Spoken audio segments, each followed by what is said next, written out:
All right, welcome back. This time we're looking at the Declaration of Independence. So this is our third required document, and notice what we're looking for: a balance between governmental power and individual rights has been a hallmark of American political development. So notice how that gets addressed in the Declaration. All right, so before I really start talking about this and natural rights, so just ignore what's on the screen for just a moment. Just something to keep in mind: the Declaration of Independence doesn't have any legal ground over the U.S. government today. But what it did do is it essentially set the big ideas of why the states were rebelling, why they came together, why they felt it was necessary for them to become independent. And these ideas obviously reflect a lot of American political culture and ideals down to this day. So that's why it's important to examine, even though we're not legally under it the same way we are under the Constitution. So one of the things that the Declaration does well is it talks about natural rights.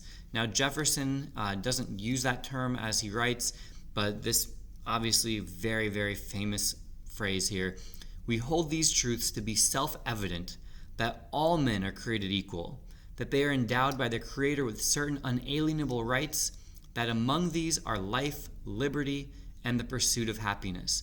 So he is saying that there are some rights that are natural, that we have, he says, endowed by their Creator, unalienable. All people have them. They can't or should not be taken away from us because we have these as human rights.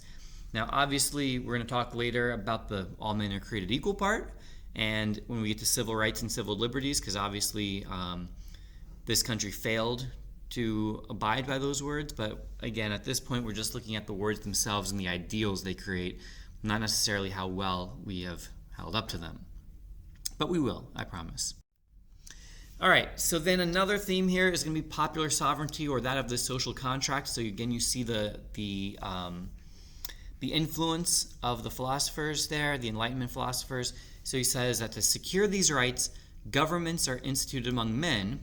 But here's the key part about those governments: these governments derive their just powers from the consent of the governed. So people are the source of power, or governments obtain their power from the people. So that's where we have those two ideas that go hand in hand right here in the Declaration: popular sovereignty and the social contract, right there for us to see. Again, going on with that same idea that people are the source of governmental power, here he's telling us that it's the right of the people to abolish a government. If a government becomes destructive of the people's rights, the people have the right to abolish it.